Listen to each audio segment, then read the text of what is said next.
زندگی کیسے گزارنی ہے۔ میرے نبی کی زندگی کا دوسرا رخ کہ بطور انسان زندگی کیسے گزارنی ہے، مرد عورت ہے زندگی کیسے گزارنی ہے۔ پہلا رشتہ جو قائم ہوا دنیا میں وہ ہے خامد اور بیوی، حضرت آدم اور حوا کا نکاح ہوا۔ اللہ تعالیٰ نے عورت کو کمزور بنایا تو پہلے دن سے اس کو عزت اور احترام دیا تاکہ ساری زندگی اس کمزوری سے ناجائز فائدہ نہ اٹھایا جائے بلکہ اس کو عزت دی جائے۔ کہ آدم علیہ السلام کے لیے مٹی اکٹھی کی، پانی ڈالا، گوندھا اور ایک اسٹیچو بنایا اور ڈال دیا۔ جب وہ خشک ہوا اس میں روح ڈالی اور پھر وہ ننگے بدن تھے، پھر ان کو جنت کے کپڑے پہنائے اور جنت میں ڈال دیا۔ اس کائنات کا حسن بھی عورت سے ہے اور جنت کا حسن بھی عورت سے ہے۔ حضرت آدم علیہ السلام جنت میں، لیکن بابے جی دا دل ہی نہیں لگتا، کلے کلے ہی ٹورے پھر دیں۔ اب اللہ نے عورت کو بنانے کا ارادہ کیا تو اللہ ایک ڈھیر مٹی کا اکٹھا کر کے عورت کے لیے بھی بنا دیتا اور اس کا اسٹیچو بنا دیتا اور اس کو خشک ہونے دیتا، پھر اس میں روح ڈالتا، پھر اس کو کپڑے پہناتا۔ آپ حیران ہوں گے، سبحان اللہ، اللہ نے ایسا نہیں کیا۔ آدم علیہ السلام سوئے، آنکھ کھلی تو دیکھا ایک خوبصورت حسین عورت۔ یہ بات اکثر لوگوں کو معلوم ہوگی کہ یوسف علیہ السلام دنیا کے حسین ترین انسان تھے، اور یہ بات شاید کسی کو معلوم نہیں ہوگی کہ دنیا کی سب سے حسین خوبصورت عورت حضرت حوا ہے۔ حوا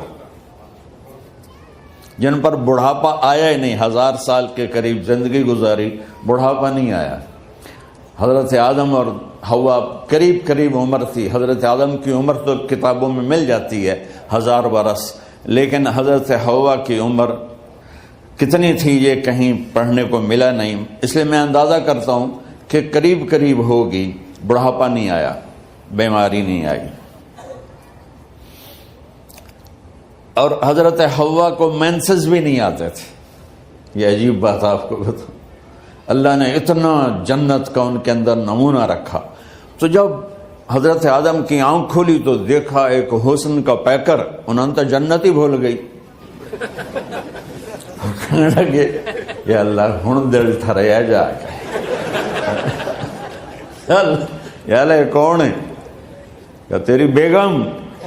کہ واہ جی واہ، موجاں ہی موجاں۔ تو اللہ تعالیٰ نے نکاح پڑھایا۔ سبحان اللہ، اپنے نبی کی شان دوبارہ سنو۔ تو اللہ نے کہا آدم اپنی بیگم کا مہر ادا کرو۔ تو وہ پوچھنے لگے کیا مہر ہے؟ دیکھو ایک بات سنو، مہر کسی کی بیٹی کی قیمت نہیں ہوتی۔ $1 ہو یا $1 ٹریلین ہو، بیٹی کی کوئی قیمت نہیں ہوتی۔ یہ ایک نشان ہے کہ اس بچی پر اب یہ جو خامد ہے وہ موت تک خرچہ اس کے ذمہ ہے، بیوی کے ذمہ خرچہ نہیں ہے۔ خامد کما کے لائے گا اور اپنی بیگم کو کھلائے گا، اور بیوی گھر کی ذمہ داری نبھائے گی۔ تو خیر وہ الگ بات چلی جائے گی۔ اللہ تعالیٰ نے کہا کہ مہر ادا کرو۔ کہا جی کیا مہر ہے؟ تو میرے اللہ نے کہا تیری نسل میں میرا آخری نبی آئے گا، اس پہ ایک دفعہ درود پڑھ دے، یہ مہر ہے۔ اچھا، شروع دن سے ہے کہ میں نے قبول کیا۔ قبول کیا کا مطلب ہے کہ میں اس لڑکی کو قبول کر رہا ہوں، اس کی کمیوں کے ساتھ بھی خوبیوں کے ساتھ بھی۔ اور جب لڑکی کہتی ہے سائن کرنا قبول کیا ہے، یا زبان سے کہے قبول کیا ہے، تو یہ اس بات کی گارنٹی ہے کہ میں نے اپنے اس لڑکے کو خامد ہونے کے طور پہ قبول کیا، اس کی کمیوں کے ساتھ بھی، اس کی خوبیوں کے ساتھ بھی۔ اور جو ہی شادی ہو کر ڈولی سسرال کے گھر جاتی ہے تو ٹیسٹ شروع ہو جاتا ہے، کی کر دیے، باندھی کے میں، اٹھیندی کے میں، بول دی کے میں۔ اور اس میں